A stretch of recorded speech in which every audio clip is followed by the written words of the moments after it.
Hi students, आज की इस वीडियो में मैं आपको बताऊंगा क्लास 6 भूगोल और पाठ नंबर 5 है आपका पृथ्वी के प्रमुख परिमंडल। तो इनके बारे में हम जानेंगे आज की इस वीडियो के अंदर, यानी कि पृथ्वी के अंदर जो जीवन है वो किस तरीके से काम करता है। बेसिकली हम उन चीज़ों के बारे में जानेंगे, यानी कि भूमंडल, जमीन के बारे में, वायुमंडल हवा के बारे में, जलमंडल पानी के बारे में। ये सारी चीज़ें मिलके हमारे ग्रह पृथ्वी का निर्माण करती है जिस पर जीवन है। तो ये किस तरीके से काम करती है, क्या क्या इसके अंदर है, तो वो चीज़ें हमें इस चैप्टर के अंदर जानने को मिलने वाली है। चलो शुरू करते हैं। मैं हूं अजय और आप देख रहे हैं CCL क्लास। मज़ेदार चैप्टर है, बहुत मज़ा आएगा। लेकिन उससे पहले आपको कुछ काम की जानकारी। ये कंप्लीट जो बुक है इसका सारे चैप्टर्स की वीडियोस आपको मिल जाएंगी, प्लेलिस्ट के सेक्शन में जाके देख लेना, लिंक डिस्क्रिप्शन में ऐड कर दूंगा। उसके अलावा अगर आपको चाहिए नोट्स, देखो सबको चाहिए, वो तो हर एक चैप्टर के नोट्स चाहिए रहते हैं, क्वेश्चन आंसर चाहिए, अभ्यास वाले प्रश्न उत्तर, इंपॉर्टेंट क्वेश्चन भी चाहिए आपको, MCQs भी चाहिए, बहुत सारी चीज़ें हैं। तो ये सारी की सारी चीज़ें आपको मिलेंगी cclchapter.com पर। ये हमारी ऑफिशियल वेबसाइट है, गूगल पे सर्च करना CCL चैप्टर, तो वहाँ पे आपको मिल जाएगी। आपको कंप्लीट क्लास 6 की सारी किताबों के सॉल्यूशंस वहाँ पे मिल जाएंगे, तो जरूर से विजिट आउट कर लेना। बाकी इस वाली बुक का मैं आपको लिंक डिस्क्रिप्शन में ऐड कर दूंगा, जो सॉल्यूशंस हमारी वेबसाइट पे पड़े हुए हैं इस बुक के, तो वो आपको मैं डायरेक्टली डिस्क्रिप्शन में लिंक ऐड करके पहुंचा दूंगा, ठीक है। तो जरूर से चेकआउट करना, काम आएगी आपके। अब देखते हैं यहाँ पे चैप्टर के बारे में, पृथ्वी के प्रमुख परिमंडल, यानी कि पृथ्वी के अंदर कौन कौन से मंडल शामिल होते हैं। बहुत सारे तत्वों से मिलके जो है, बहुत सारी चीज़ों से मिलके हमारी जो पृथ्वी है वो बनी है, यहाँ पर जीवन है। तो बेसिक जो चीज़ें हैं वो है जमीन, पानी और हवा। क्या? जमीन, पानी और हवा, ये सबसे आवश्यक तत्व है जिसकी वजह से यहाँ पर जीवन है। अब जो जमीन है, भूमि है, पृथ्वी का ठोस भाग जिस पर हम रहते हैं, उसको हम कहते हैं भूमंडल। यानी जो जमीन है उसको हम भूमंडल के नाम से जानते हैं, भूमंडल बुलाते हैं। गैस की परतें जो पृथ्वी के चारों ओर से घेरती हैं उसे वायुमंडल कहा जाता है। अब जो है, आपने देखा होगा आपके आसपास बहुत सारी हवा है, तो वो जो हवा है उसको हम बुलाते हैं वायुमंडल। क्या बुलाते हैं? वायुमंडल। यानी कि वायु है उसके अंदर, वायु का मंडल है, इलाका है वो। वैसे ही जो है, आपने समुंदर देखे होंगे, नदियां देखी होंगी, बहुत सारी चीजें, पानी है बहुत सारा पृथ्वी के ऊपर। तो यहाँ पे जो है पृथ्वी के बहुत बड़े भाग पर जो पानी पाया जाता है उसको हम बुलाते हैं जलमंडल। यानी पानी को जलमंडल बुलाएंगे, हवा को वायुमंडल और जमीन को भूमंडल हम बुलाते हैं। अब वायु के अंदर जो है खास तौर पे हमें ऑक्सीजन, नाइट्रोजन, कार्बन डाइऑक्साइड और कुछ दूसरी गैसें है, छुटरू फुटरू सी, ज़्यादा नहीं है वो, लेकिन खास तौर पे जो ज़्यादा जो समय है, जो समय बोल रहा हूँ, ज़्यादा जो इलाका है कब्जा करके रखा हुआ है गैसों के अंदर, वो नाइट्रोजन का है पहले नंबर पे, उसके बाद में ऑक्सीजन का। ऑक्सीजन वही गैस जिसको हम अपनी सांसों के थ्रू लेते हैं और फिर जब हम बाहर छोड़ते हैं तो हमें कार्बन डाइऑक्साइड बना के बाहर छोड़ते हैं। कमाल है ना? तो ये भी कमाल की चीज़ें हैं, हम इस चैप्टर में भी इससे कमाल की चीज़ें जानेंगे।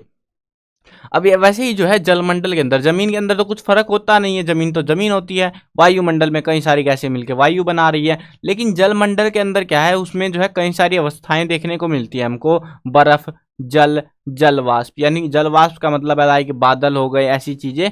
जल तो पानी होता है, समुद्रों वगैरह में मिलता है, और बर्फ मिलता है जमीन के ऊपर, जो कि जमीन पे ही पड़ा हुआ है बर्फ ज्यादातर।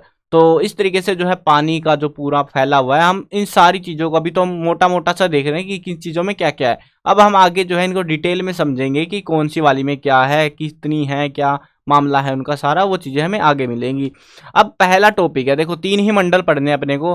तो पहला मंडल आ गया भूमंडल। भूमंडल क्या है? जमीन का इलाका, उसको हम भूमंडल कहते हैं। यानी कि पृथ्वी का ठोस भाग, उसको क्या कहते हैं हम? भूमंडल कहते हैं। अब ये जो भूमंडल है ये चट्टानों, मिट्टी की पतली परतों से बना हुआ होता है, जिसमें जीवों के लिए पोषक तत्व भी पाए जाते हैं। यानी कि जो भी घास वास उग रही है, जो भी चीज़ें खाने पीने की, वो सारी इस ठोस इलाके पे होती है ज़्यादातर। तो चट्टानों से मिट्टी, पत्थर वत्थर ये भरे हुए हैं। अब ये जो ज़मीन है इसी के ऊपर हम लोग भी रहते हैं, हम पानी में या हवा में नहीं रहते, हम भी ज़मीन के ऊपर रहते हैं। तो हमें जो है पृथ्वी की सतह को 2 मुख्य भागों में हम बांट सकते हैं। पहला तो है महाद्वीप और दूसरा है महासागरीय बेसिन। ये देखो, आपको बेसिकली कंसेप्ट समझते हैं। जो महाद्वीप होते हैं ना, जैसे जमीन है, आप कहीं पर रहते हो भारत में, तो ऐसे ही जो है भारत एक जमीन का एक हिस्सा है, पूरी जमीन जुड़ी हुई है, आगे नक्शे वक्शे आएंगे, मानचित्र आएंगे, तो उनसे हमें अच्छे से समझ आएगा ये चीजें। अब जो महाद्वीप है ना, वहां पे तो हम लोग रहते हैं, लेकिन महासागरीय जो बेसिन होते हैं, ये क्या होता है, जब कोई नदी गिरती है, ऊपर से गिरती है, तो वहां पे तो ऐसे जिंदा नहीं बचा जा सकता, लेकिन कई इलाके ऐसे होते हैं जहां पे नदी ऐसे ही जो है जमीन से सीधा समुद्र के लेवल से पे जाके मिल जाती है, तो वहां पे थोड़ा थोड़ा पानी होता है, उसको महासागरीय बेसिन बुलाया जाता है। तो वहां पे भी कुछ जानवर या कुछ जो है प्रजातियां रह रही होती हैं, कुछ जीवन वहां पे भी होता है। बट यहाँ पे जो खास तौर पे हम इंसानों की बात करें तो वो महाद्वीपों पे ही पाया जाता है, खास जो जीवन है, लगभग सारा जीवन ज्यादातर महाद्वीपों पे ही हमको देखने को मिलता है। अब यहाँ पे जो ऊंचाई है, अब मान के चलो, आपने पहाड़ों का नाम सुना होगा, पर्वतों का नाम सुना होगा, है ना, बहुत सारी चीजें ऐसी ऊंची नीची, कहीं पे ऊंचा कहीं पे नीचा। उसको ऊंचा नीचा कैसे बताते हैं हम, कि मतलब कोई पहाड़ है ये इतना ऊंचा है, दूसरा कोई पर्वत है वो इतना ऊंचा है, तो उसको कैसे नापा जाता है। तो इस कंसेप्ट को समझने के लिए हमें कुछ बेसिक चीजें समझनी पड़ेंगी। देखो ये है हमारी पृथ्वी, पहले तो हम पृथ्वी को गोल बना लेते हैं, ठीक है, बड़ी बनाएंगे ताकि आपको थोड़ा अच्छे से समझ आए। ये है पृथ्वी हमारी, ठीक है, हमारा ग्रह जिसको हम बुलाते हैं पृथ्वी। अब इसके अंदर क्या है, इसकी जो जमीन है, जमीन है पूरी पृथ्वी पे, इसकी जो लेयर है ये है, यहाँ से जो नीचे है ये है पानी। ऐसे नहीं है जैसे मैं आपको दिखा रहा हूँ, बट आपको कंसेप्ट समझ में आना चाहिए थोड़ा सा। यहाँ पे जो है ना पानी भरा हुआ है, इधर वाले इलाके में पानी भरा हुआ है, ऐसे ये भर गया पानी, ठीक है। अब क्या होगा, ये तो हो गया नीचे पानी, ये हो गई जमीन, समुंदर का पानी यहाँ तक भरा हुआ है। इसके ऊपर क्या होता है, इसके ऊपर जो है मान लो अब बन गया एक पहाड़, यहाँ से बनना शुरू होता है इस तरीके से, कोई रैंडमली ऐसा कोई भी पहाड़ बन गया, ठीक है। अब ये जो पहाड़ है, मान लो हमको यहाँ तक का नापना है, यहाँ तक का, तो इसको नापने के लिए हम, ऐसा नहीं है कि जमीन तो भैया यहाँ से है, समुद्र की गहराई तो यहाँ तक है, तो हम गहराई से नहीं नापते, समुद्र की सतह से नापते हैं। वो बराबर होती है पूरी दुनिया, मतलब जहां पर भी चले जाओ, वो समुद्र की सतह बराबर होती है, वो ऊंची नीची नहीं होती कहीं पर भी। तो वो उस सतह से हम क्या करते हैं, हम उस सतह से उसको नापना शुरू करते हैं, यानी कि जो दूरी होगी वो यहाँ से यहाँ तक की होगी, और इसको हिसाब से ही बताया जाता है कि ये पर्वत इतना ऊंचा है। यानी कि यहाँ पे जो दूरी होती है, यहाँ पे समुद्र तल पे ये 0 होती है, इससे ऊपर जाएंगे यानी कि सारी जो जमीन है वो इससे ऊपर होगी, अगर इससे नीचे होगी तो पानी में डूब जाएगी। 0 से ऊपर ही होती है सारी जमीन, तो जितनी ऊपर है हम उसके हिसाब से उसकी ऊंचाई नाप के बता देते हैं कि ये पहाड़ी इलाका है, यहाँ पे ये नॉर्मल इलाका है, यहाँ पे हम रह सकते हैं, यहाँ पे हम नहीं रह सकते। बेसिक सा कंसेप्ट था, आई होप आपको समझ आ गया होगा किस तरीके से काम करता है। बट इसको थोड़ा सा और अच्छे से अगर आप समझोगे, देखो जमीन, पृथ्वी गोल है, गोल पृथ्वी में जो है क्या होता है कंसेप्ट के अंदर, कि जैसे पृथ्वी हमारी इस तरीके से है, तो पृथ्वी गोल है, तो वो जो जमीन है ना वो भी गोल ही बटी हुई है। वो ऐसा नहीं है कि आप सोचोगे कि भैया वो मतलब नीचे पानी भरा हुआ है ऊपर जमीन है, ऐसे नहीं होता। यहाँ पे जो है ना, आप मतलब 3D टाइप का समझोगे ना, तब आपको थोड़ा आइडिया लगेगा। मतलब जैसे उदाहरण के लिए हम समझने के लिए क्या करें कि एक गेंद लेते हैं और उस गेंद के अंदर पानी भर देते हैं, ठीक है। अब पानी कहाँ है, गेंद के अंदर है, ठीक है ना, नीचे पानी आ गया। लेकिन हम जो है अगर वहां पे उसको गेंद को डुबा देते हैं तो कुछ इलाका जो है उसका बच जाएगा ऐसे, तो वो जो है ना पानी में मान लो इतनी सी डूब गई वो गेंद हमारी, उदाहरण के तौर पे इतनी सी पानी में डूब गई, जो ऊपर का बच गया ये हिस्सा, तो ये वाला हिस्सा मान लो जमीन है, ठीक है। अब इस तरीके से थोड़ा सा आइडिया लगा लो कि मतलब जो डूब गया है पानी में वो जमीन नहीं है, मतलब वहां पे भी होता है, ऐसा नहीं है वहां पे जमीन नहीं होती, पानी सुखा दो जमीन आ जाएगी, लेकिन इतना पानी हम सुखा ही नहीं सकते, तो जमीन लिमिटेड है हमारे पास में, ज्यादा जमीन नहीं है। अब इस नक्शे से आपको ज्यादा अच्छे से थोड़ा समझ आएगा, थोड़ा टेढ़ा बना रखा है, अपनी आंखें टेढ़ी कर लो, फोन टेढ़ा करोगे तो ये फिर से टेढ़ा हो जाएगा, तो इसीलिए आंखें ही टेढ़ी कर लो। अरे मजाक कर रहा हूँ, किताब खोल के देखना इसको आराम से, ठीक है। अब देखो ये क्या है, आपको थोड़ा मजा आएगा, एक फैक्ट बताऊंगा आपको, बड़ा मजा आएगा उस चीज को जान के। ये है हमारी विषुवत रेखा, ये बीच वाली जो रेखा ना, ये है विषुवत रेखा, हमने पार्ट 2 के अंदर इस चीज को पढ़ा था। तो ये है विषुवत 0 डिग्री। अब यहाँ से नीचे ये दक्षिण दिशा है, देखो इस तरीके से हम समझ सकते हैं, मानचित्र पढ़ के आए ना हम, तो ये उत्तर दिशा है और ये है हमारी दक्षिण दिशा, ठीक है। अब समझ जाओगे आप। तो अब जो है ना, यहाँ पे इधर वाली एक रेखा है, इधर वाली एक रेखा है, जिसको हम जानते हैं कर्क और मकर रेखा के नाम से, है ना। ये मकर रेखा है, ये कर्क रेखा है, यानी कि इसको नाम दे सकते हैं हम कर्क और इसको मकर रेखा। अब यहाँ पे जो है ना, जो इलाके, जो ज्यादातर जमीन अगर आप देखोगे इस मानचित्र के अंदर, तो नीचे के हिस्से में जमीन है ही नहीं, पानी पानी सा भरा पड़ा है ना। ये पानी है, समुंदर, समुंदर बहुत सारे हैं, लगभग 70% हिस्से पे समुंदर ही समुंदर भरे पड़े हैं पानी के। अब ये पानी पीने लायक नहीं है, वो हम आगे जानेंगे कैसे, क्या हालत है हमारी पानी की, इतनी कंगाली फिर भी क्यों है, इतनी पानी होते हुए भी। जमीन लगभग 30% है, लगभग क्यों बोल रहा हूँ, क्योंकि घटती बढ़ती रहती है, थोड़ी बहुत कहीं पे डूब गई, कहीं पे निकल आई, तो ऐसे ही चलता है। अब ये जो है ना, यहाँ पे देखोगे तो ये जो ऑस्ट्रेलिया नामक एक देश है, महाद्वीप है, ये जो है ये मकर रेखा इसके बीचों बीच से गुजरती है। वैसे ही जो है अफ्रीका देश को देख लो, इसके अंदर तो भैया कमाल ही है, तीनों रेखाएं गुजर जाती है। हमारा देश है यहाँ पे, ये वाला है हमारा देश, ठीक है। अब इस वाले में से कौन सी रेखा गुजरती है, कर्क रेखा गुजरती है। अगर आपसे कभी पूछे तो कौन सी गुजरेगी, कर्क रेखा गुजरेगी। अब ये नाम दे रखे इन्होंने हमको, ये है एशिया महाद्वीप, ये वाला कौन सा है, एशिया। ये जो पूरा कलर पीला पीला कलर भरा हुआ है ना इसमें, यहाँ तक ये सारा एशिया महाद्वीप है। महाद्वीपों के बारे में हम जाने तो ज्यादा महाद्वीप नहीं है, महाद्वीप मतलब पूरी जमीन का एक काफी बड़ा हिस्सा, उसको महाद्वीप बुलाते हैं। यहाँ पे ऑस्ट्रेलिया है, यहाँ पे यूरोप, अफ्रीका, यहाँ पे दक्षिण अमेरिका, यहाँ पे उत्तर अमेरिका, और नीचे है अंटार्कटिका। ये अंटार्कटिका पे कोई नहीं जाता क्योंकि ये ध्रुव है, और ध्रुव पे आपको पता होगा बर्फ जमी रहती है हमेशा। तो अब बर्फ में जाके तो कुछ होने से रहा, जिंदगी हमारी वैसे ही दुर्भर हो जाएगी। अब देखते हैं कुछ बेसिक सी चीज़ें आपको समझ आ गई ना, मैप कैसे देखेंगे हम, कैसे नहीं देखेंगे। अब उसके अलावा अगर मैप में कुछ और चीज़ें दिखाओ ना, आपको कमाल कमाल की चीज़ें देखने को मिलेंगी। देखो, दक्षिण अफ्रीका अमेरिका के अंदर जो है एक एंडीज पर्वत है, ये एंडीज पर्वत है। पर्वत जानते हो ना, पर्वत किसको बोलते हैं, ऐसे मतलब ऊंची जमीन उठ जाती है और ऐसे जो है उसके ऊपर जो है काफ़ी फ्लैट सा इलाका होता है, उसको पर्वत बुलाते हैं। तो ये जो है एक एंडीज पर्वत है, ये वाला, ये सबसे लंबा पर्वत है, मतलब एक श्रृंखला है पूरी, तो ये सबसे लंबी श्रृंखला मानी जाती है। उसके अलावा यहाँ पे दक्षिण अमेरिका के अंदर एक नदी है जिसको बोलते हैं अमेजन नदी। क्या बुलाते हैं, अमेजन नदी। ये नदी जो है ना दुनिया में सबसे बड़ी नदी है, सबसे ज्यादा पानी इसमें है।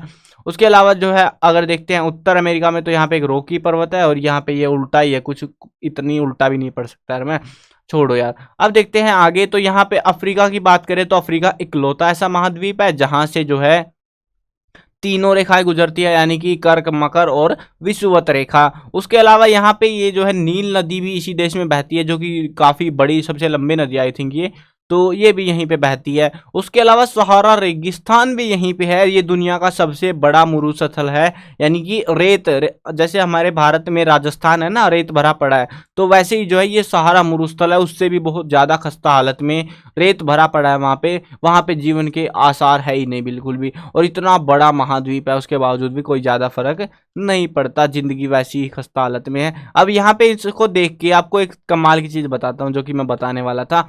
अगर आपको देखो, यहाँ पे हो आप, यहाँ पे इस वाले हिस्से पे, इस वाले पे, ठीक है, अगर आपको यहाँ से चल के और यहाँ आना हो, यहाँ रॉकी पर्वत पे घूमने आना है, तो आप कहाँ से आओगे बताओ, सोचो जरा। आपको रॉकी पर्वत पे आना है, इधर यहाँ पे इस पर्वत पे आना है यहाँ से, तो आप कैसे आओगे? क्या आप ये सोच रहे हो कि यहाँ से मैं उड़ूंगा और ऐसे उड़ता उड़ता, मतलब जहाज में ही आओगे, इतना छोटा सा तो रास्ता है नहीं, ऐसे आओगे यहाँ पे पहुंच जाओगे? अगर आप ऐसा सोच रहे हो तो आप गलत सोच रहे हो। क्यों? क्योंकि ये जो पृथ्वी है, हमने पढ़ा है पृथ्वी गोल है, और आप सीधा यहाँ से इधर उड़ोगे, इधर वाली साइड में, और आप निकलोगे कहाँ पे, यहाँ पे निकलोगे। ये कोई पोर्टल नहीं है, आप कंफ्यूज मत होना कि यहाँ पे कोई पोर्टल है, पोर्टल नहीं है ये। यहाँ पे सीधा आप यहाँ पे आओगे, पृथ्वी गोल है। अब गोल है तो आप सोचो ये पूरा नक्शा गोल है, लेकिन गोल दिखा नहीं सकते ना हम इस चीज को। आप उस चीज को मैं कभी बाद में अलग से वीडियो बनाऊंगा जिसको हम गोल नक्शे में ये चीजें समझेंगे, मानचित्र समझेंगे। अगर आपको जानना है तो कमेंट में बता देना, उसमें ज़्यादा अच्छे से ये चीज़ें समझ आती है, बट फिलहाल वीडियो में इस चीज़ों को एक्सप्लेन करना थोड़ा मुश्किल हो जाता है। अब देखते हैं, कुछ बेसिक सी चीज़ें मैंने आपको बता दी हैं। देखो, सबसे ऊंचा विश्व का, यानी विश्व जानते हो ना, ये सारे नक्शे पूरे महाद्वीप में सबसे ऊंचा जो शिखर है वो है माउंट एवरेस्ट का। वो समुद्र तल से 8,848 मीटर ऊंचा है। अब आप बोलोगे समुद्र तल कहाँ पे है, वो बताया था ना, समुद्र जहाँ पे समुद्र का पानी शुरू खत्म हो जाता है, मतलब ऊपर की जो सतह है वहां से नापना शुरू करते हैं। अब ये जो ऊंचाई है ये घटती बढ़ती है, घटती तो नहीं है, बढ़ती जा रही है दिन पर दिन, क्योंकि पृथ्वी है, चलती रहती है। लेकिन फिलहाल के लिए आपको नंबर याद करने की कोई जरूरत नहीं है। ये मान लो कि लगभग 8.5 किलोमीटर के ऊपर जो है ये माउंट एवरेस्ट है, मतलब बहुत ऊंचा पर्वत है। विश्व का सबसे गहरा भाग, अब यहाँ पे हम तो ऊंचे की बात करें तो नीचे की बात कर लेते हैं समुद्र में डूब के मरने की, तो वो है 11,000 मीटर यानी कि 11 किलोमीटर। मतलब कि नीचे जो है ना पानी में कूदोगे तो नीचे 11 किलोमीटर तक खाई है। एक ऐसी भी जगह है हमें देखने को मिलती है जिसको नाम दिया गया है मैरियाना गर्त, यानी मैरियाना ट्रेंच बुलाते हैं उसको इंग्लिश में। तो आपने कभी ना कभी वीडियोस वगैरह में देखा होगा। अब महाद्वीपों की बात करते हैं। पृथ्वी पर 7 महाद्वीप है। पृथ्वी ने नहीं बताया कि 7 हैं, हमने बांट दिया हमारे हिसाब से, ठीक है। कितने हैं? 7। ये याद रखना पड़ेगा, पेपर में आता है। पहला है एशिया, फिर यूरोप, अफ्रीका, उत्तर अमेरिका, दक्षिण अमेरिका, ऑस्ट्रेलिया और अंटार्कटिका, ठीक है। ये याद रख लोगे। ये 7 महाद्वीपों के नाम है, यूरोप, एशिया, यूरोप, अफ्रीका। हम लोग एशिया में है, ठीक है। अभी भारत जो है एशिया के अंदर आता है। एशिया, ये चीन, रूस, ये सारे देश किस में है? एशिया में ही आते हैं। एशिया, यूरोप, अफ्रीका, उत्तर अमेरिका, दक्षिण अमेरिका, ऑस्ट्रेलिया और अंटार्कटिका, ठीक है। याद रख लोगे, ये चीज आसान है ना। अब देखते हैं आगे। एशिया जो है विश्व का सबसे बड़ा महाद्वीप है। हमसे जब भी पेपर में पूछेंगे या तो सबसे बड़ा पूछेंगे या सबसे छोटा पूछेंगे। तो यहाँ पे जो है एशिया क्या है? सबसे बड़ा महाद्वीप कौन सा है विश्व का? वो है एशिया। ये पृथ्वी के कुल इलाके का 1/3 भाग में है। कुल इलाका मतलब कि वो क्षेत्रफल जिस पे महाद्वीप है उसका 1/3 है, पूरे का नहीं है, ठीक है। यह महाद्वीप पूर्वी गोलार्ध में स्थित है, क्योंकि हमने अगर मानचित्र देखा है इस तरीके से तो इधर वाले पोर्शन में पड़ रहा है ना वो, तो मानचित्र को जो है ना आप अपनी किताब में देखना, ज्यादा अच्छे से समझ आएगी वो चीज, या फिर किताब साथ के साथ खोल लो और क्लियर हो जाएगा आपको। कर्क रेखा इस महाद्वीप से होकर गुजरती है। एशिया के पश्चिम में यूराल पर्वत है जो इसे यूरोप से अलग करता है। यहाँ पे हमें एक पर्वत देखने को मिलता है यूराल नाम का पर्वत, और वो कौन सा पर्वत है हम दिखाता हूँ आपको। ये है वो यूराल पर्वत, ये वाला पर्वत। ये वाला पर्वत जो है ऐसे बीच में एक बॉर्डर बना के बैठा हुआ है कि भैया यहाँ तक तुम्हारा इलाका यूरोप वालों और उधर तक एशिया वालों का इलाका, ठीक है। भारत के अंदर ये है हिमालय पर्वत, है ना। हिमालय पर्वत भी काफी मशहूर है, और वो जो सबसे ऊंची चोटी है वो यहीं पे है, हिमालय पर्वत में ही है, ठीक है। ये माउंट एवरेस्ट वाली। अब देखते हैं अगले वाला। इसमें जो है आगे बताते हैं कि यूरोप एवं एशिया के संयुक्त भूभाग को यूरेशिया कहा जाता है। यूरेशिया कहा जाता है संयुक्त भाग, यानी कि यूरोप और एशिया वाला पूरे इलाके को हम यूरेशिया के नाम से जानते हैं। यूरोप प्लस एशिया, ठीक है ना। अब यूरोप जो है एशिया से बहुत छोटा है। यह महाद्वीप एशिया के पश्चिम में स्थित है। अब ऐसे बीच में कैसे बताएं? तो हमें कोई दूसरे महाद्वीप का नाम बताना पड़ेगा, उसके लेफ्ट राइट में बताएंगे। अब एशिया इससे जुड़ा हुआ है तो एशिया के पश्चिम दिशा में है। आर्कटिक वृत्त होकर आर्कटिक वृत्त जो है इससे होकर गुजरता है, यानी कि कर्क रेखा, हमने पृथ्वी के बारे में पढ़ा था ना, यानी कि बीच वाली रेखा कर्क रेखा, उसके ऊपर था एक आर्कटिक वृत्त, ये ऊपर वाला, तो ये वाली रेखा इसमें से गुजरती है, ठीक है। यह 3 तरफ जल से घिरा हुआ है। विश्व के मानचित्र को देखिए और इसकी स्थिति का पता लगाइए। यूरोप जो है इधर ही है। अभी आपको बार बार ये चीजें, वैसे मैप में मैंने सारे देश आपको दिखा दिए थे, किताब खोल के बैठोगे ज्यादा अच्छे से समझ आएंगे साथ के साथ। अब बात करते हैं अफ्रीका की। अफ्रीका जो है विषुवत रेखा 0 डिग्री अक्षांश इस महाद्वीप के लगभग बीच में से होकर गुजरती है, यानी ये काफी बड़ा है। इसमें से तीनों रेखाएं गुजरती हैं।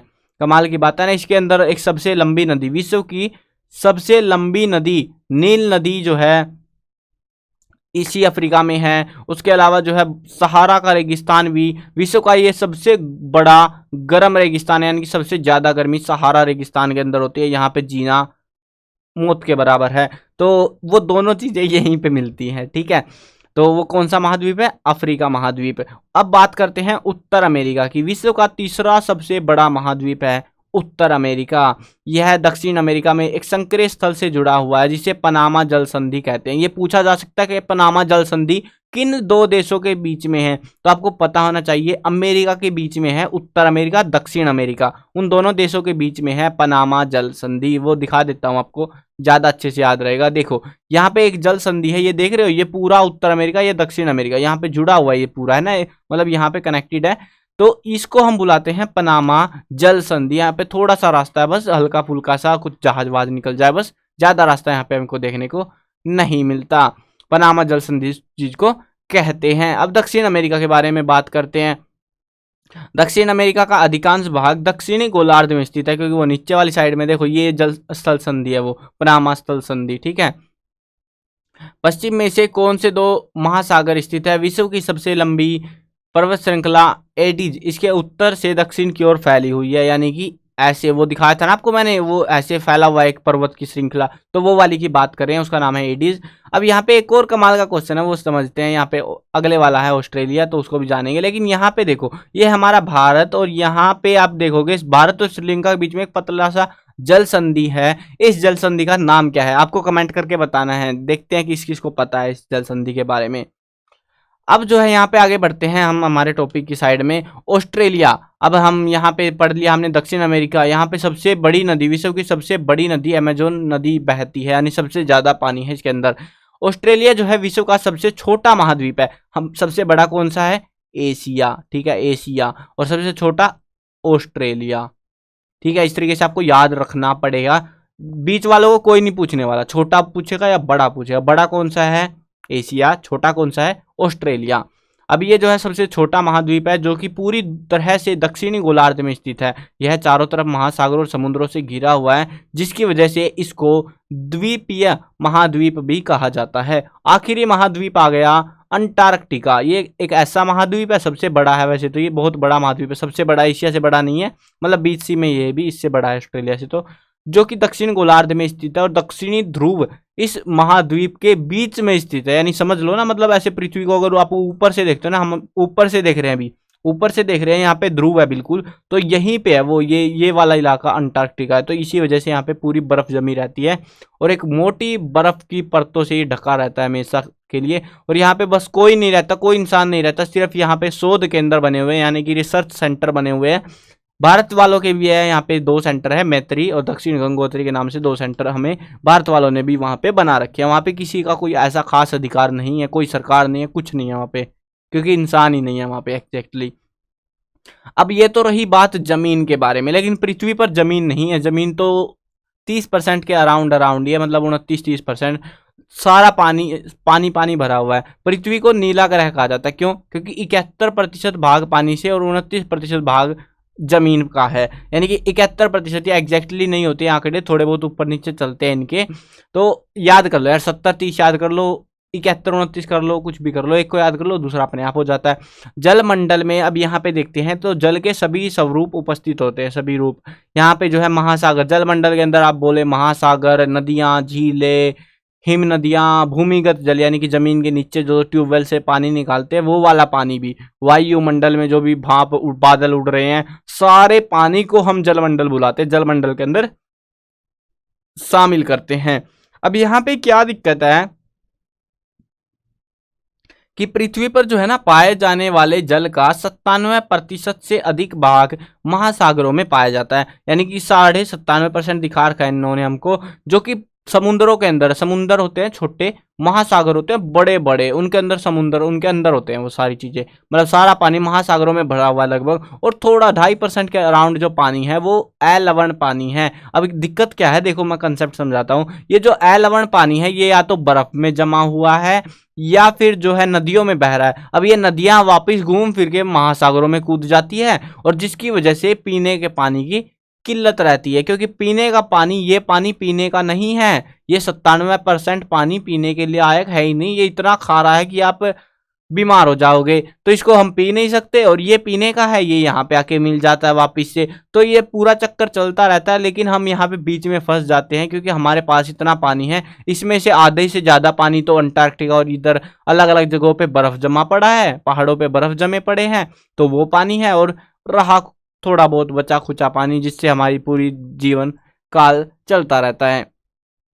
अब यहाँ पे ये देख सकते हो, ये क्या बना रखा है भैया इन लोगों ने, यहाँ पे बना रखा है महाद्वीपों के तुलनात्मक आकार। इससे जो है आप आकार का अंदाजा लगा सकते हो इन बॉक्सेस से कि महाद्वीप कितने बड़े हैं। यानी कि एशिया के लिए जो है ना, इन्होंने डिब्बे क्यों बनाए, ताकि आप गिन पाओ, है ना, बैठ के गिन लेना। ये जी मतलब इतना बड़ा है वो। तो यहाँ पे सबसे छोटा कौन सा दिख रहा है, देखो 3, 6 और 2, 8, यहाँ पे बल्कि बीच सी में है ये। और सबसे बड़ा है एशिया, सबसे छोटा है ऑस्ट्रेलिया। ये उसके बाद एशिया के बाद कौन सा दिख रहा है आपको बड़ा सा, ये वाला दिख रहा है ना, 2 नंबर पे आ गया। चलो इधर देख लेना, डिब्बे गिन लेना, तो इससे ज्यादा आसानी से आप समझ सकते हो कि कौन से वाला बड़ा है और कौन से वाला छोटा है।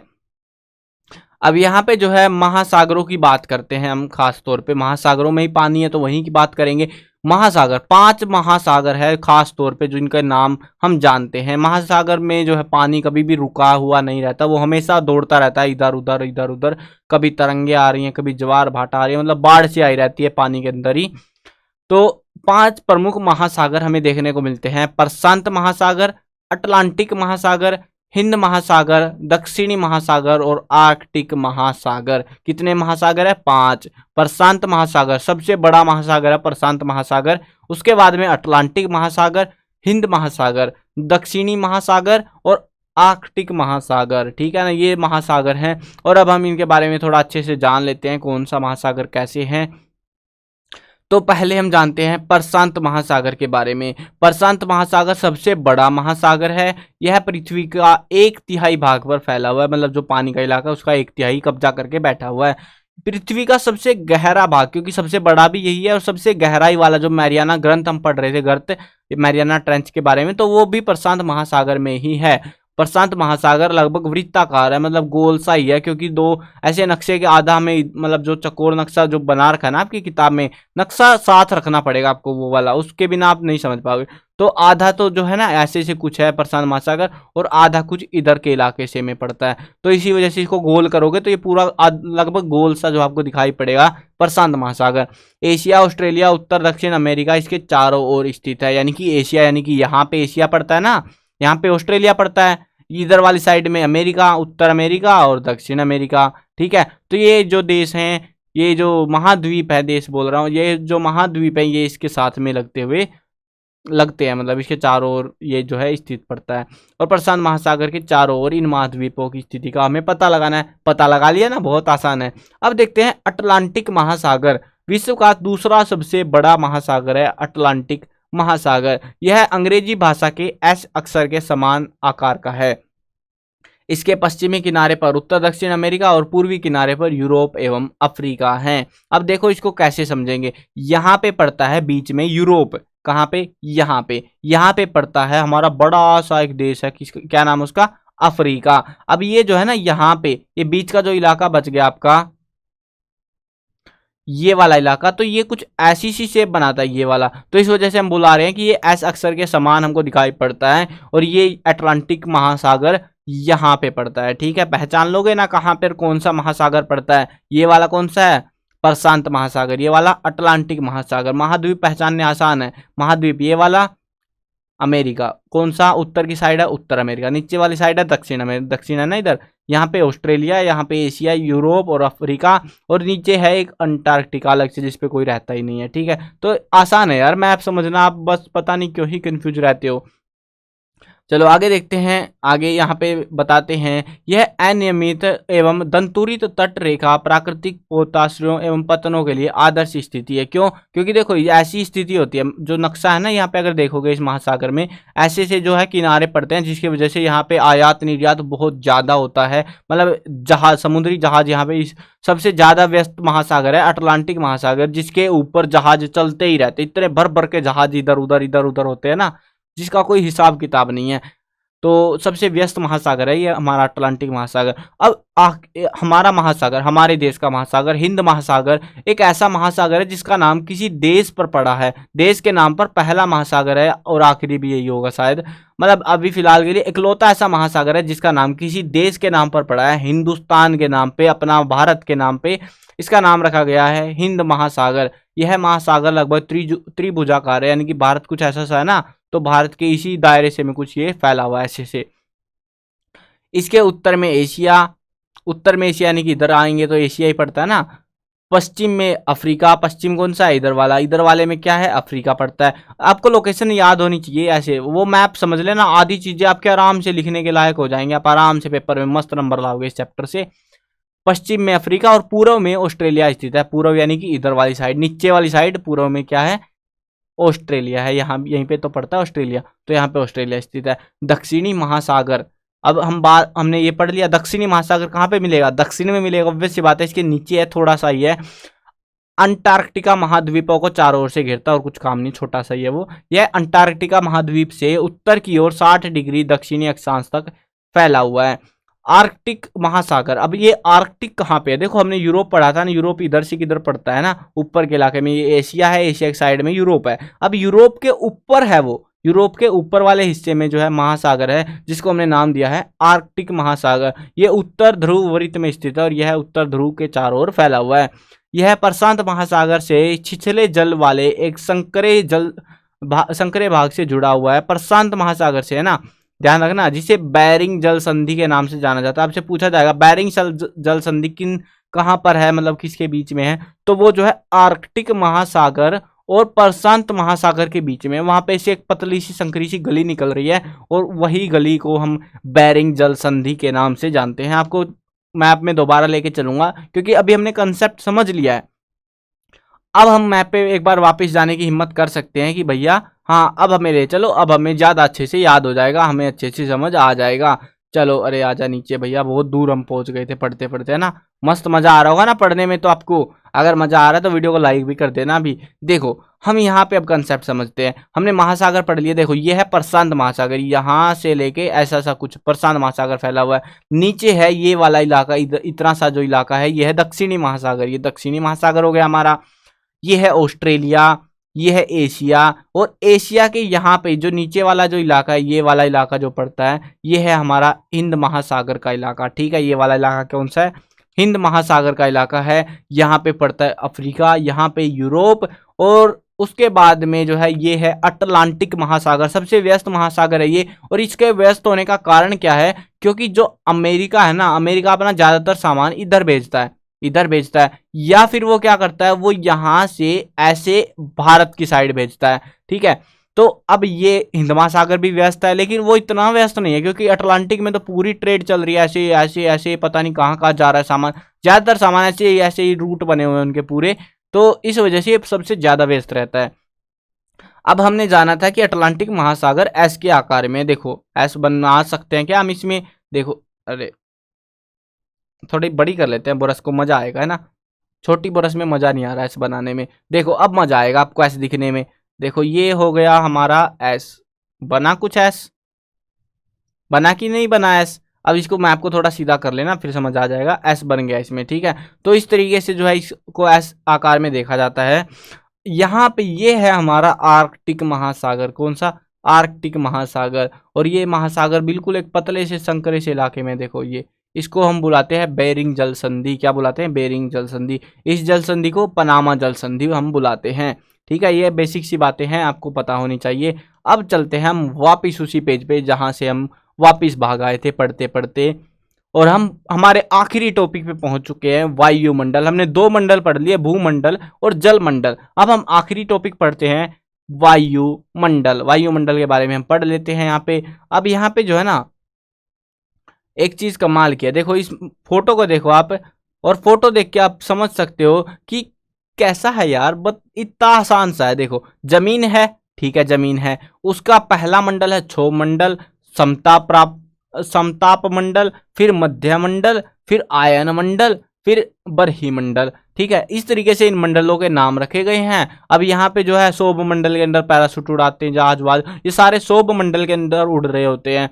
समताप मंडल के अंदर ये क्या उड़ रहा है भैया? पता नहीं क्या उड़ा रखा है इन लोगों ने, कुछ अलग ही चीजें उड़ रही हैं। ये फोटो लगाते टाइम एडिटर का मूड नहीं होगा शायद किताब वालों का। यहाँ पे रॉकेट वॉकेट जाते हैं मध्य मंडल में, ये स्पेसशिप वगैरह, और सैटेलाइट उड़ रही होती है बृह मंडल में, यानी पृथ्वी से बाहर वाले मंडल में।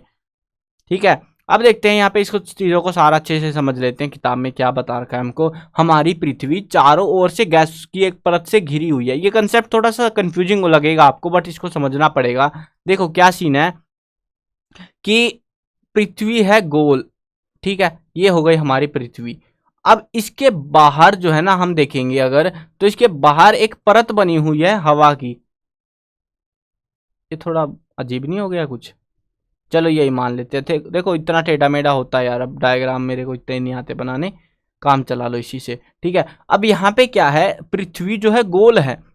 पृथ्वी के ऊपर की साइड हम ऊपर, अब एक और मजेदार सवाल मेरे मन में उठ रहा है, मैं आपको बता के छोड़ूंगा उसको भी। देखो क्या हम पृथ्वी के अंदर रहते हैं या पृथ्वी के ऊपर रहते हैं? मजेदार सवाल है, आप सोचो मन में और कमेंट करो कि क्या हम पृथ्वी के ऊपर रहते हैं या पृथ्वी के अंदर रहते हैं। अभी फिलहाल के लिए हम इस कंसेप्ट को समझते हैं, उसके बाद बताऊंगा। अगर सोचोगे कमेंट करोगे तो अच्छी बात है, नहीं करोगे तो क्या ही बोले फिर। देखो यहाँ पे जो है ये है पृथ्वी का हिस्सा, और इस हिस्से से जो है ऊपर की साइड में पूरे में ऐसे हवा की जो ये लेयर्स दिखा रहे ना, तो ऐसे चारों तरफ एक गोल सी परत बनी हुई है। और ये जो है गुरुत्वाकर्षण एक बल होता है जिसकी वजह से पृथ्वी जो है सूर्य का चक्कर लगा रही है। ये सारा जो चक्कर है ना गुरुत्वाकर्षण बल का है काम। और ये गुरुत्वाकर्षण बल जो है ना इस हवा को इधर बीच वाले हिस्से की तरफ में बांध के रखता है, जिसकी वजह से ये हवा बाहर नहीं उड़ जाती अंतरिक्ष में। तो ये अंदर ही ऐसे ही गोल से आकार में बनी रहती है हमेशा के लिए, ठीक है। तो इस तरीके से है। अब हम अपने कंसेप्ट को समझते हैं कि क्या हम पृथ्वी के अंदर रहते हैं ऊपर। हम पृथ्वी के ऊपर रहते हैं, पृथ्वी के अंदर नहीं रहते हम पृथ्वी के ऊपर रहते हैं। आप में से कितनों ने सही जवाब दिया था, देखते हैं कमेंट में आके बताना मेरे को। हमारी पृथ्वी जो है वायुमंडल हमने जान लिया क्या है, वायु की पतली परत इस ग्रह का महत्वपूर्ण और अटूट भाग है, जिसकी वजह से यहाँ पर जीवन है। यह वायुमंडल हम लोगों को सूर्य की कुछ हानिकारक किरणों से भी बचाता है, क्योंकि किसी चीज के फायदे हैं तो नुकसान भी होता है। अब अपने आप जो है वायुमंडल उस चीज को रोक लेता है। वायुमंडल लगभग 1600 किलोमीटर की ऊंचाई तक फैला हुआ। 1600 किलोमीटर, जानते हो कितना होता है ये? देखो हमने एक पर्वत के बारे में पढ़ा था अभी महाद्वीपों में, जिसका नाम रखा हुआ था माउंट एवरेस्ट, है ना, जो भारत में ही मिलता है। हिमालय मतलब भारत में नहीं है, नेपाल में, तो हिमालय में है, ठीक है, हिमालयन रेंज में है वो। तो वो जो पर्वत है वो 8800 कुछ था लगभग, मेरे को पक्का याद नहीं है, 8800 के राउंड में था, राउंड फिगर याद रखते हैं हम। तो देखो ये था 8.8 किलोमीटर, यानी कि लगभग मान लो मोटा मोटा 9 किलोमीटर कर लो इसको। 9 किलोमीटर की ऊंचाई तक एक पर्वत देखने को हमको मिलता है, जो कि दुनिया का हमारी सबसे ऊंचा पर्वत है। और ये जो वायुमंडल है ये फैला हुआ 1600 किलोमीटर। अब ये आपको इमेजिनेशन के लिए बताऊं कितना लगेगा आपको। देखो ये है हमारा वो क्या बुलाते हैं उसको, हमारा पर्वत माउंट एवरेस्ट, और ये है यहाँ पे हमारा वायुमंडल ये वाला, ठीक है। अब ये है, समझ लो, मतलब इतना ऊंचा है यार ये लिटरली। ये वाला जो है ना ये 8 किलोमीटर है, 9 किलोमीटर लगभग 9 किलोमीटर मान लो। और ये यहाँ से यहाँ तक पूरा ये पड़ेगा आपका 1600 किलोमीटर, 1600 किलोमीटर पड़ता है। तो ये देख लो आप कितनी ऊंचाई तक फैला हुआ है। लेकिन हम क्या होता है, हम यहाँ से यहाँ तक भी चढ़ते हैं ना, इस सबसे ऊंचे पर्वत पर चढ़ेंगे तो हमें सांस लेने में दिक्कत आती है। वो दिक्कत क्यों आती है? क्योंकि जब वो ऊपर जाते हैं ना तो हवा का जो दबाव है वो धीरे धीरे कम होता है और हमें सांस लेने में ज्यादा बल लगाना पड़ता है, जिसकी वजह से दिक्कतें आती है वो चीजें, ठीक है।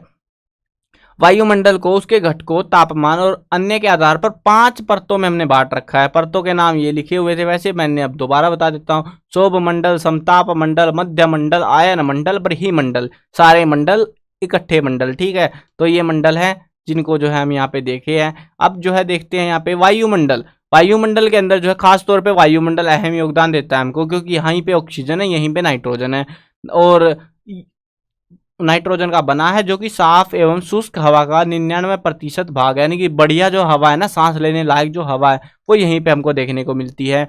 अब यहाँ पे जो है लगभग 78% तो भैया नाइट्रोजन भरी हुई है, 21% है ऑक्सीजन, और थोड़ी बहुत चिंदी पिंदी बच गई, वो कार्बन डाइऑक्साइड, आर्गन, फ्यून, नियोन जो भी भरी पड़ी है, चिंदी पिंदी गैसें हैं बाकी तो, जो कि लगभग सारी 1% के अंदर आ ही जाती हैं।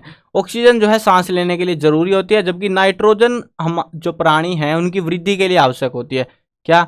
वृद्धि के लिए, यानी कि हमें हाइट हमारी मैटर करती है, वो ऊंची नीची हो जाती है ना बहुत बार इलाके के हिसाब से, तो वो जो है ज़्यादातर नाइट्रोजन का असर होता है, कहीं पे नाइट्रोजन कम या ज़्यादा हो जाती है।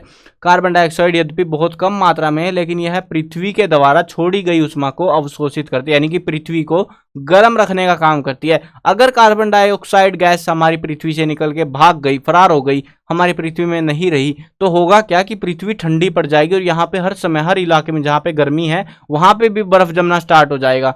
तो उसकी वजह से बहुत दिक्कतें आएंगी, आएंगी कि नहीं आएंगी। तो इसीलिए जो है कार्बन डाइऑक्साइड जरूरी होती है। लेकिन क्या हो, अगर कार्बन डाइऑक्साइड, अभी तो हमने बात करी घट गई, अगर कार्बन डाइऑक्साइड बढ़ गई तो गर्मी भी बहुत ही ज्यादा बढ़ जाएगी।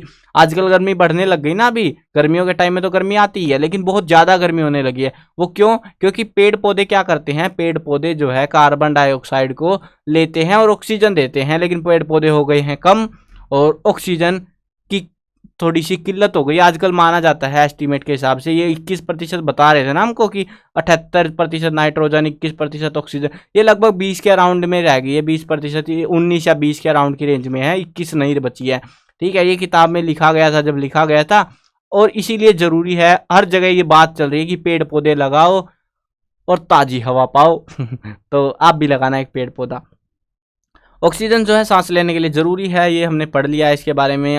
हवा के बारे में भी हमने पढ़ लिया है। ऊंचाई के साथ में वायुमंडल के घनत्व में बदलाव आता है, यानी कि वायुमंडल के जो घनत्व है वो कमजोर होता जाता है, जिसकी वजह से जो पर्वतारोही है, जैसे ये व्यक्ति ऊपर पहाड़ों पे घूमने गया तो इसको जो है सांस लेने में कमी होने लगती है, और उसको जो है कोई ऑक्सीजन सिलेंडर अपने साथ में लेके जाना पड़ता है। ऑक्सीजन सिलेंडर मतलब वो एक सिलेंडर होता है जिसमें जो है हवा भरी होती है, और वो उसकी मदद से जो है वहाँ पे सांस ले पाते हैं।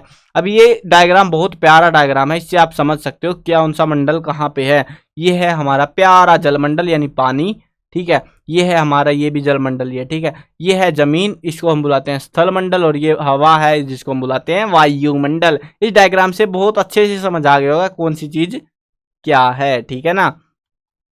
चलो आगे देखते हैं, आगे क्या है। आगे आखिरी मंडल आ गया। यार ये कौन सा मंडल आ गया, जीव मंडल? ये तो हमने पहली बार सुना है, जीव मंडल भी कुछ होता है। देखो हमने सारी चीजें जान ली, हवा मंडल, वायु मतलब वायुमंडल, जल मंडल और भूमंडल, यानी कि तीनों चीजों के बारे में पढ़ लिया। लेकिन जीव मंडल ये वो मंडल है जिसमें जीवन है, ठीक है ना, जीवन के बारे में पढ़ रहे हैं अभी हम। तो जीव मंडल जो है स्थल जल हवा के बीच का एक सीमित भाग है, एक लिमिटेड सा हिस्सा है। यह वह भाग है जहां पर जीवन मौजूद है, जहां पर जिंदगी है। यहाँ जीवों की बहुत सी प्रजातियां हैं, सूक्ष्म जीव, बैक्टीरिया से लेके बड़े प्राणी तक सब यहाँ पे हमें देखने को मिलते हैं। इसको जो है जीव मंडल के प्राणियों को हम दो भागों में बांट सकते हैं, जंतु जगत और पादप जगत। जंतु जगत और पादप जगत। जंतु जगत मतलब जो जानवर हैं, जानवर इन द सेंस इंसान हो गए या कोई कीड़े वीड़े, जो ऐसे वो जीव जो चलते फिरते रहते हैं, ऐसे घूमते फिरते रहते हैं, जितने भी आपने देखे होंगे आपके आसपास। और एक होता है पादप मंडल यानी कि पेड़ पौधे, ठीक है। पेड़ पौधे बहुत अहम योगदान देते हैं और वो माना जाता है कि वो भी जिंदा होते हैं। तो पेड़ पौधे और जंतु जानवर, ठीक है। जानवर, इंसान भी जानवरों में ही गिन लेना तुम, ठीक है। वैसे इंसानों जानवरों में ही गिना जाता है कभी पुराने जमाने से। तो ये जो पेड़ पौधे हैं वो पादप जगत, और जो पेड़ पौधों के अलावा जो बच गए जो जिंदा है तो वो सारे जंतु जगत में गिने जाते हैं। पृथ्वी के ये तीनों परिमंडल आपस में पारस्परिक क्रिया करते हैं और एक दूसरे को किसी न किसी रूप में प्रभावित करते हैं। यानी कि अगर यहाँ पे इतने मंडल हमने पढ़ लिए, इतनी चीजें हमने पढ़ ली, अगर एक मंडल का बैलेंस बिगड़ गया, वो मंडल खराब हो गया ना, तो पूरा जो बोल सकते हो आपकी जो जीवन चल रहा है, जीवन चक्कर जो चल रहा है ना यहाँ पे, वो सारा जीवन चक्कर खत्म हो जाता है। अभी मैंने आपको बताया था कार्बन डाइऑक्साइड से क्या होगा। अगर कार्बन डाइऑक्साइड गायब हो गई तो इंसान ठंड से मर जाएगा, और बढ़ गई तो गर्मी से मर जाएगा, मरेगा जरूर फिर भी, ठीक है। तो उस वजह से जो है सारा कुछ मैनेज करके रखता है। ऑक्सीजन नहीं रही तब भी मर जाएंगे, जमीन टूट के भाग गई हम पानी में डूब के मर जाएंगे, भैया जाएंगे कहाँ। तो बहुत सारे चांसेज है, इसीलिए अपने मंडलों को संभाल के रखना, ठीक है। इसीलिए आपको पढ़ाए जाते हैं स्टार्टिंग से ही कि पेड़ पौधे लगाओ, हरियाली रखो, मंडलों को मेंटेन करने का काम रखो। उदाहरण के लिए जो है लकड़ी खेत के लिए वनों को काटा जाए तो इसमें ढलुआ भाग पर जो है, मतलब ऐसे बोल सकते हो कि ऐसा कोई इलाका है जहाँ पे ऐसी कोई इलाके है, यहाँ पे एक पेड़ था, यहाँ पे इस वाले हिस्से में एक पेड़ उगा हुआ था, इसमें से टहनियाँ उगी हुई थी ऐसे बहुत सारी। अभी क्या करा, किसी ने इस पेड़ को उड़ा दिया, ऐसे काट दिया, तो क्या होगा, यहाँ पे बारिश होगी। अभी क्या कर रहा था ये पेड़, ये मिट्टी को रोक के रखा हुआ था कि मिट्टी बहे ना बाहर। लेकिन क्या हुआ, बारिश हुई, बारिश हुई, और ये अब पेड़ तो है नहीं, तो ये बारिश इसके साथ मिट्टी को अपने साथ बहा ले जाती है, और फिर वो ऐसा हो जाता है बस। उसके बाद में उसका वो ऊंचाई वाला टीला कुछ नहीं बचता। तो इस तरीके से जो है बहुत ज़्यादा नुकसान होता है, यानी कि पर्यावरण खराब हो सकता है, भूमंडल, जीवमंडल, कुछ ना कुछ मंडल में गड़बड़े आ सकती हैं। इसी प्रकार प्राकृतिक आपदाएं जैसे भूकंप से जो है पृथ्वी की सतह में परिवर्तन हो जाता है। सुनामी आई थी फिलहाल अंडमान निकोबार, ये जो है ना भारत के कुछ आइलैंड्स है, द्वीप समूह है, तो ये जो है इनके कुछ हिस्से पानी में डूब के रह गए। क्यों डूब गए, क्योंकि भैया पानी ऊपर आ गया, हम क्या करते उसमें, हमारे काबू में थोड़ी ना था समुद्रों का पानी ऊपर नीचे करना। झीलों तथा नदियों में दूषित पदार्थों के प्रभावित होने से उनका जल मानव के इस्तेमाल के लायक नहीं रह जाता, यानी कि बहुत सारे लोग नदियों में कचरा डाल देते हैं, फिर वो पीने लायक नहीं रहता। आपने ऑलरेडी पढ़ा है कि भैया 97.5% तो समुद्रों में खराब पानी है, 2.5% है उसमें से बर्फ जमा हुआ है 1% के अराउंड का। हमें तो आधा डेढ़ मतलब 1 से भी ऊपर ही है कुछ, वो तो मतलब 1-1.5% मिलता है पूरी दुनिया को, और उसमें को भी आप जो है कचरा डाल डाल के खराब कर देते हो। तो सोचो यार थोड़ा सा आप भी इस चीज के बारे में। अब देखते हैं आगे, तो यहाँ पे तापीय विद्युत संयंत्रों गाड़ियों के उत्सर्जित पदार्थ जो है वायु को प्रदूषित करते हैं। अब आप बोलोगे गाड़ी चलाना छोड़ दे हम इसके लिए, तो भैया गाड़ी तो चलाओ, लेकिन इतनी बेफजूल का जो है मतलब ऐसे धुआं मत उड़ाओ, कहीं बेफालतू की आग मत लगाओ। तो जो चीजें रोकी जा सकती है रोको यार, अपनी तरफ से पूरी कोशिश करो आप भी। आने वाले समय में आपको कोशिश करनी ही पड़ेगी, क्योंकि ये मंडल अब जो है ना पुराने, लगभग माना जाता है कि लगभग 10 साल पहले जो मंडल की हालत थी वो मंडलों की हालत अब खराब हो चली है। तो अभी इसको सुधार की बहुत ज़्यादा सख्त ज़रूरत है, और आने वाले समय में शायद हो जाएगा। आपको जागरूक करना ही पड़ेगा इन चीज़ों को लेके। सरकार बहुत कोशिश कर रही है, लेकिन फिर भी जो है लोग कहीं ना कहीं गड़बड़े कर देते हैं। पृथ्वी के तापमान में वृद्धि हो रही है, इसे भूमंडलीय तापन कहा जाता है, यानी कि पृथ्वी गर्म हो रही है, जिसको हम भूमंडलीय तापन के नाम से जानते हैं। तो इस चैप्टर में बस इतना ही था, ज़्यादा कुछ था नहीं। वैसे ज़्यादा कुछ से क्या ही होगा, इससे ज़्यादा है ना, बहुत कमाल का चैप्टर है, मेरा फेवरेट टॉपिक है, या मस्त टॉपिक है बिल्कुल से। क्योंकि इस वाले ये चीज़ वो है जिसके बेसिस पे आपका जीवन है, आपके अराउंड जो जीवन चल रहा है, जहाँ कुछ भी चल रहा है वो सारा इसके ऊपर निर्भर करता है। अगर ये खराब हो गया तो जिंदगी ना जिंदगी रहेगी, ना आपकी पढ़ाई रहेगी, ना आप पढ़ पाओगे, वैसे भी जिंदा ही नहीं तो पढ़ के क्या कर लोगे, ठीक है ना। तो ये चीज़ें जानना भी जरूरी है, पर्यावरण पे भी ध्यान दो, उसके साथ में जो है अपनी पढ़ाई पे भी ध्यान दो, ठीक है। ये चीज़ें सीखो, भले ही आपको नंबर वंबर से ज़्यादा लेना देना मत हो। मतलब बहुत सारे जो है ना आज के टाइम पे ऐसा सीन है कि बहुत सारे लोगों को लगता है, स्टूडेंट्स को, कि भैया नंबर आएंगे मेरे 100 में से 100 तो होगा बढ़िया, लेकिन 100 में से 100 आ गए और आपने ये चीज़ें पढ़ी, ये काम ना तो आपके कभी काम आई, ठीक है। अभी मैंने देखो सारी क्लासेस कर ली, मैंने पढ़ लिया, क्या काम आ रही है ये चीज़ें उतना ही काम आएंगी जितना मैं इनके ऊपर इंप्लीमेंट करूंगा। मैंने जो सीखा वो चीज़ अपनी ज़िंदगी में इंप्लीमेंट करूंगा। अगर मैंने पढ़ा, ये सारी चीज़ें पढ़ी, और फिर भी मैं वही गंदगी फैला रहा हूँ, पर्यावरण को ख़राब करे जा रहा हूँ, तो कोई फ़ायदा नहीं है ऐसी पढ़ाई करने का। तो आपको भी जो है आने वाले समय में इस चीज़ के लिए जागरूक जरूर रहना चाहिए। आई होप चैप्टर समझ आ गया होगा, बहुत मज़ेदार चैप्टर था। चलो वीडियो करते हैं खत्म। मैं कवर करने वाला हूँ क्लास 1 से लेके 12th तक की सभी सब्जेक्ट की videos, Hindi medium English medium सभी में होने वाली है। तो चैनल को सब्सक्राइब कर लेना, साथ में घंटी वंटी जो भी मिले दबा देना, ताकि आपके लिए अगर कोई वीडियो डालूँ काम की हो तो जरूर से देख पाओ, आप टाइम से मिल जाए आपको वो चीज़ें, ठीक है। और हाँ, cclchapter.com पे जरूर चले जाना, वहाँ पे उसका लिंक डिस्क्रिप्शन में दे दूंगा मैं। वहाँ पे आपको इस चैप्टर के नोट्स, बाकी चैप्टरों के भी notes, question answer, important MCQs, वो सारी चीज़ें आपको वहीं पे लिखी हुई मिल जाएंगी, और आपकी काफ़ी हद तक मदद हो जाएगी। नंबर तो ऐसे ही मिल जाएंगे और मज़े मज़े में, कोई दिक्कत नहीं आने वाली, ठीक है। चलो मिलते हैं नई वीडियो में, बाय बाय।